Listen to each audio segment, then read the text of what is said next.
Hello बच्चों, once again. तो हमने जो हमारा नेक्स्ट चैप्टर स्टार्ट किया हुआ था magnetic effect of current class 10th का, ये नेक्स्ट पार्ट है उसका, सेकंड पार्ट, जिसके अंदर हम नेक्स्ट टॉपिक्स जो भी हैं वो पढ़ेंगे। इससे पहले के पार्ट में मैंने आपको पढ़ा दिया है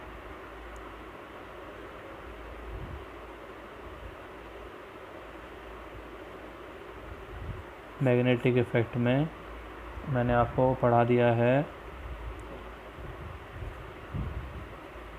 ऑरेस्टेड एक्सपेरिमेंट। क्या पढ़ा दिया है? ऑरेस्टेड एक्सपेरिमेंट। और पढ़ा दिया है एम्पियर्स स्विमिंग रूल।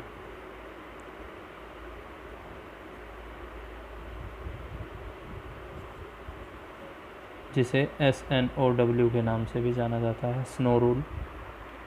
ठीक है, ये मैंने आपको पढ़ा दिए हैं।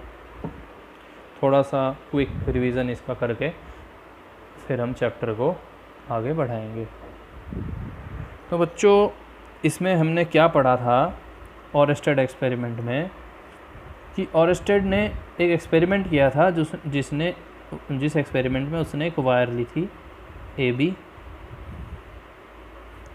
और इस तरीके से एक सेल और एक की से उसको कनेक्ट कर दिया, और इसके नीचे वायर के नीचे रखा एक कंपस। क्या रखा बच्चों? एक कंपस।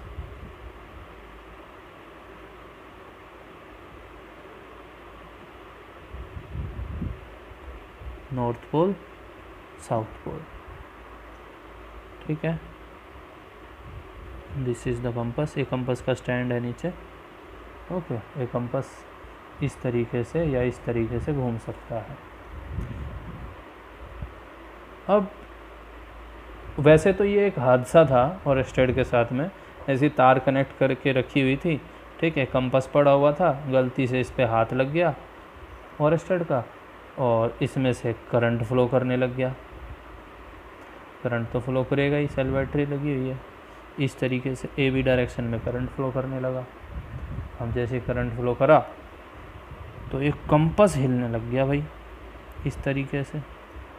कंपस ऐसे, जैसे ये कंपस है ना, ये कंपस यूँ हिलने लगा ऐसे करके। ओके, ये कंपस ऐसे हिलने लगा। तो कंपस कब हिलता है भाई? कंपस जब हिलता है जब अपने आसपास मैग्नेटिक फोर्स एक्सपीरियंस करता है, मैग्नेटिक फील्ड एक्सपीरियंस करता है। ठीक है, तो ये कंपस फील्ड एक्सपीरियंस करने से घूमता है, फोर्स एक्सपीरियंस करने से घूमता है, और ये तो करंट से भी घूमने लग गया। तो इसका क्या कंक्लूजन निकला कि जब कभी भी किसी तार में से करंट पास कराते हैं ना, तो उसके आसपास मैग्नेटिक फील्ड आ जाती है, और इसी को नाम दिया ऑरेस्टेड ने मैग्नेटिक इफ़ेक्ट ऑफ करंट। विद्युत के चुंबकीय प्रभाव। विद्युत जो है, विद्युत से चलने वाली चीज़ें, करंट से चलने वाली चीज़ें मैग्नेटाइज हो जाती है, वो other magnetic material like iron, cobalt, निकल, उनको अपनी तरफ खींचने लगती है, यूँ भी कह सकते हैं। ठीक है, क्योंकि कंपस डिफ्लेक्ट हो रहा तो उनको भी तो खींचेगी ना। ठीक है, अब मैं आगे बढ़ता हूँ, और इसमें मैंने आपको स्नो रूल के बारे में भी पढ़ा दिया था, या आपको अगर नहीं अगर याद है तो आप पीछे वाली वीडियो में जाके देख सकते हैं। ठीक है, इसकी यहाँ पर आवश्यकता थी, इसलिए मैंने आपको यहाँ पर बता दिया। ठीक है, या चलो बता ही देते हैं कि ये जो है, ये कंपस जब करंट इस तरीके से गया A से B, यूँ जब करंट फ्लो कर रहा है, इस तरीके से फ्लो कर रहा है, तो कंपस यूँ हिला। ठीक है, लेकिन जब करंट की डायरेक्शन रिवर्स कर दी गई, दोबारा से बना देते हैं, करंट की डायरेक्शन रिवर्स कैसे होगी भाई? सेल बैटरी को उल्टा लगाने से लगा दिया। This is AB। ठीक है, कंपस है इस तरीके से रखा हुआ, नॉर्थ पोल, साउथ पोल। अब करंट की डायरेक्शन क्या होगी? करंट पॉजिटिव से नेगेटिव जाता है। करंट की डायरेक्शन क्या होती है भाई? पॉजिटिव से नेगेटिव। तो अब ये कंपास जो है, जब करंट की डायरेक्शन रिवर्स हो गई, पहले लेफ़्ट टू राइट थी, अब राइट टू लेफ़्ट हो गई, तब ये कंपास उल्टा घूमा, ऐसे घूमा। ठीक है, तो इसमें ये कंपास कैसे घूमेगा जब करंट फ्लो कर रहा हो, करंट कैसे फ्लो कर रहा है, तो कंपास कैसे घूमेगा, इसको रिकॉल करने के लिए रूल बनाया गया SNOW, snow rule, ampere swimming rule. ठीक है, मान लीजिए एक आदमी ए से बी दिशा में तैर रहा है। ठीक है, ए से बी दिशा में तैर रहा है, तो जो नॉर्थ साइड है वो वेस्ट की तरफ डिफ्लेक्ट होगी। बना लो, यहाँ पर बनाओ। ये अगर नॉर्थ है, ये अगर साउथ है, तो ये वेस्ट होगा, ये ईस्ट होगा। तो जब करंट ऐसे जा रहा है, ए से बी जा रहा है, ए से बी को मैं मान सकता हूँ ना एस से एन जा रहा है, तो लिखते हैं करंट जब एस से एन जा रहा है तो एन की डिफ्लेक्शन वेस्ट की तरफ होगी। एन की डिफ्लेक्शन कहाँ होगी? वेस्ट की तरफ होगी। ठीक है, तो इससे याद किया गया है। और जब करंट रिवर्स होगा तो उल्टी होगी। ये याद कर लिया तो ऑब्वियसली दूसरी तो उल्टी तरफ होगी। तो ये हो गया भाई तरीका। अब बच्चों, मैं आगे बढ़ने से पहले आपको कुछ और चीज़ें समझा देता हूँ जो चैप्टर में बेसिक रिक्वायरमेंट है। आप छोटी क्लासेस में पढ़ते हैं, ठीक है। अब आपको आता है नहीं आता है वो मुझे पता है, लेकिन मैं आपको A to Z सारी चीज़ें इसकी पढ़ा देता हूँ। ठीक है, अब बच्चों हमें ये पता होना चाहिए कि मैग्नेट क्या होती है। मैग्नेट क्या होती है? मैग्नेट एक ऐसा मटेरियल है, एक ऐसा सब्सटेंस है जो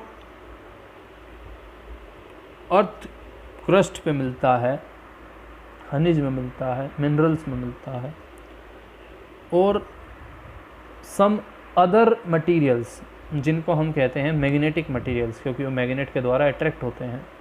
कुछ मटेरियल्स को अपनी तरफ अट्रैक्ट करता है, आयरन, कोबाल्ट, निकल एक्सेट्रा। ठीक है, इन सब को अपनी तरफ अट्रैक्ट करता है, इनको बोलते हैं मैग्नेटिक मटेरियल्स। और बच्चों इसका एक इतिहास है, हिस्ट्री है छोटी सी। एक शेफर्ड था ग्रीक में, एक सिटी है मैग्नेटिशिया, टाउन है एक, वहाँ पर एक शेफर्ड था। शेफर्ड मतलब गडरिया। ठीक है, तो वो अपनी भेड़ों को चरा रहा था, और भेड़ों को चरा रहा था और चराते चराते इधर उधर घूम रहा था। तो दो बातें थीं। एक तो जो शूज़ उस शेफर्ड ने पहने हुए थे,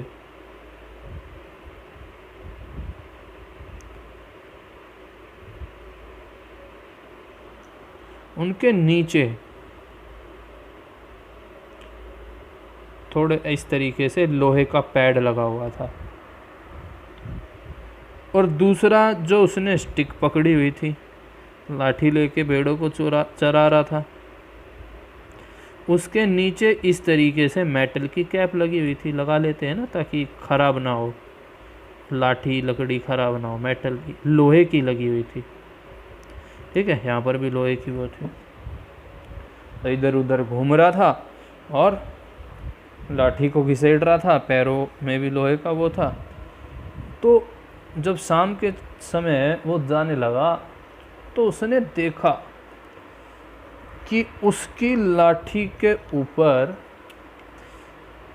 इस तरीके से छोटे छोटे काले काले कण, छोटे छोटे पार्टिकल्स चिपक गए, अपने आप चिपक गए। ना लाठी पे कुछ लगा हुआ, ठीक है, अपने आप ही चिपक गए। ऐसे जूतों पे देखा, जूतों पे भी चिपक गए।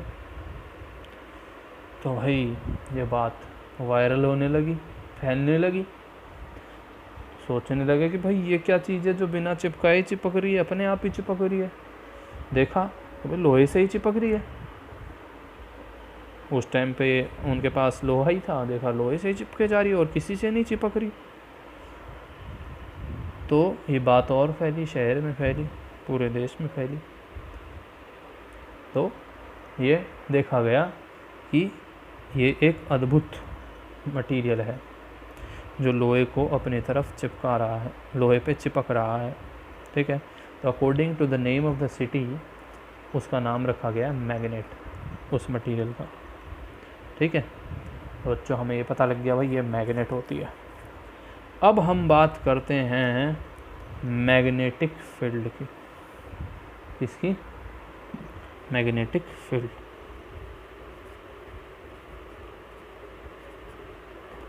मैग्नेटिक फील्ड,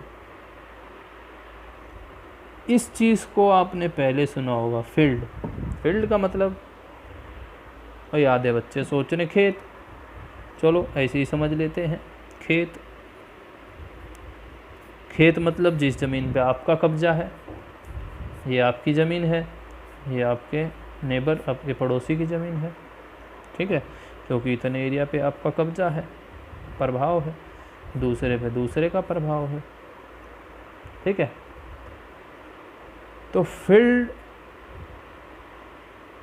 मैं आपको जर्नल समझा रहा हूँ, उसके बाद आप जहाँ मर्जी लगा लीजिए। जिस भी चीज़ के फील्ड के आगे जो कुछ भी आ जाए वो उसकी फील्ड होगी। ठीक है, जैसे मैग्नेट की ही बात करते हैं हम। ये है मैग्नेट, ये है नॉर्थ पोल, ये है साउथ पोल। ठीक है, तो अब इस मैग्नेट के आसपास का वो स्पेस, वो रीजन या वो एरिया, ठीक है, जहाँ तक कोई दूसरी मैग्नेट या दूसरी मैग्नेटिक मटेरियल इसका प्रभाव महसूस कर सके, उसे कहते हैं इसकी फील्ड, इस मैग्नेट की फील्ड। ये एक मैग्नेट है, यहाँ पर छोटा सा एक लोहे का पीस है और ये मैग्नेट इस लोहे के पीस को अपनी तरफ नहीं खींच पा रही। क्यों नहीं खींच पा रही? क्योंकि यहाँ तक इसकी फील्ड ही नहीं है, इस मैग्नेट की फील्ड यहाँ तक नहीं है। यहाँ पर लेकर आ गए तब भी नहीं खींच पा रही, यहाँ पर लेकर एकदम से अपनी तरफ खींच लिया। समझ आया? क्यों खींच लिया? क्योंकि ये जो पीस है अब इस मैग्नेट के उस एरिया में है, उस स्पेस में है, उस रीजन में है जहाँ तक इस मैग्नेट का प्रभाव है। ठीक है, व्हाट इज मैग्नेटिक फील्ड? लिखेंगे the space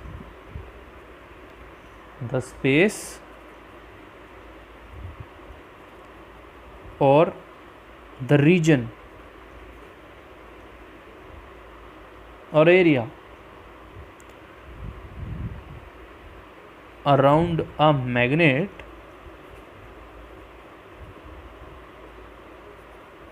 up to which its magnetic force can be experienced. Its magnetic force can be experienced. ठीक है, this is magnetic field. Magnet की फील्ड, आपके घर की फील्ड, दूसरे के घर की फील्ड, क्योंकि यहाँ तक आपका प्रभाव है। ये यहाँ आएगा तो लड़ाई होगी, आप वहाँ जाएंगे तो भी लड़ाई होगी। जाएंगे मतलब कब्जा करेंगे।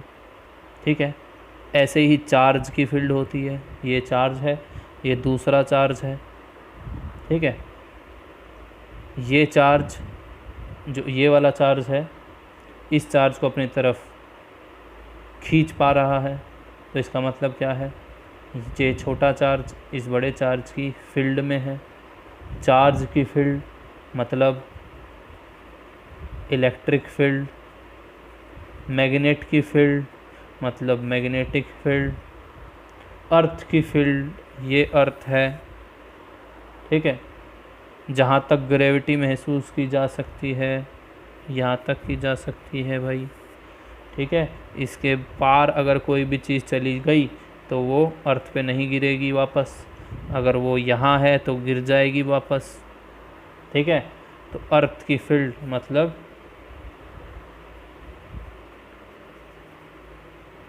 ग्रेविटेशनल फील्ड, ठीक है। ऐसे ही होती हैं सरहदें, सरहदें मतलब बॉर्डर्स, ठीक है। ये तो भाई इंडिया, ये पाकिस्तान,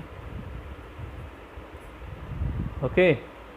यहाँ का बंदा इधर आएगा तो लड़ाई होएगी, यहाँ का इधर जाएगा तो भी लड़ाई होएगी, ठीक है। क्यों? क्योंकि ये पाकिस्तान की फील्ड है इधर वाली, ये हिंदुस्तान की फील्ड है इधर वाली। तो फील्ड मतलब वो स्पेस, वो रीजन, वो एरिया जहाँ तक उस चीज़ का प्रभाव महसूस किया जा सके उसे कहते हैं फील्ड। ओके, बहुत कुछ समझा दिया। ये आप मैग्नेटिक फील्ड याद रखना बस अभी, ठीक है। और पेपर में कभी ये सब उल्टा सीधा लिखो, ये ऐसे ही कॉमन सेंस के लिए मैंने समझाया था सिर्फ। Okay, you have to learn this only, magnetic field.